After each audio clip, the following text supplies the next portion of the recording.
என் உணவின் சுவையை பற்றி நான் அழுத்துக் கொள்ளும் போது முஹம்மது நபி ஸல்லல்லாஹு அலைஹி வஸல்லம் அவர்கள் பசித்த போது தன் வயிற்றில் சில கற்களை கட்டிக்கொண்டதை நான் நினைவு கூறுகிறேன்.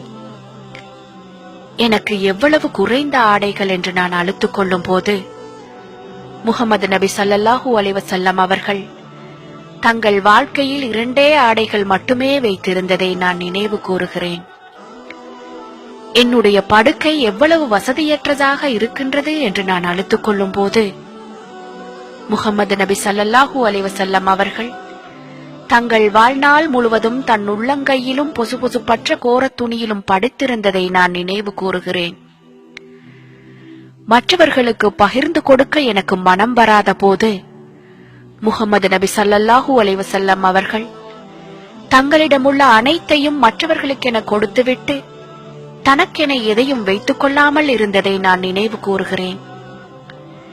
என் வாழ்க்கை ஏழ்மையில் இருக்கிறது என்று நான் அழுத்துக் கொள்ளும் போது முஹம்மது நபி ஸல்லல்லாஹு அலைஹி வஸல்லம் அவர்கள் ஏழ்மையானவர்களை எவ்வளவு நேசித்தார்கள் என்பதையும் ஏழ்மையானவர்களுடன் தாங்களும் சொர்க்கத்தில் இருப்பதாக வாக்களித்துள்ளதையும் நான் நினைவு கூறுகிறேன்.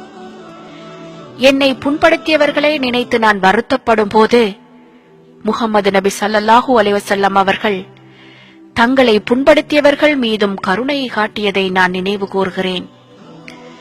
என்னை வெறுப்பவர்களை நான் நினைவு கூறும் போது முஹம்மது நபி ஸல்லல்லாஹு அலைஹி வஸல்லம் அவர்கள் தங்களை அவமானப்படுத்தியவர்களுக்காகவும் பிரார்த்தித்ததை நான் நினைவு கூறுகிறேன். நான் செய்த உதவிக்கு எனக்கு நன்றி செலுத்தாதவர்களை நான் நினைவு கூறும் போது முஹம்மது நபி ஸல்லல்லாஹு அலைஹி வஸல்லம் அவர்கள் கூலிகளிலே சிறந்த கூலி அல்லாஹ்விடமிருந்தே வருகிறது என்று நினைவு கூறியதை நான் நினைவு கூறுகிறேன்.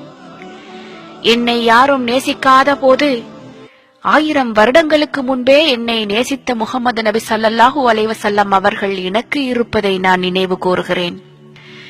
என் வாழ்க்கையில் எவ்வளவு கஷ்டங்கள் என்று நான் அழுத்துக் கொள்ளும் போது முஹம்மது நபி ஸல்லல்லாஹு அலைஹி வஸல்லம் அவர்கள் என்னை விட தாங்கள் வாழ்க்கையில் பல மடங்கு அதிகமாக கஷ்டப்பட்டதை நான் நினைவு கூறுகிறேன்.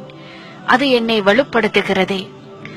முஹம்மது நபி ஸல்லல்லாஹு அலைஹி வஸல்லம் அவர்களை விட நம் வாழ்க்கையில் ஒரு சிறந்த எடுத்துக்காட்டு வழிகாட்டி இருக்க முடியாது.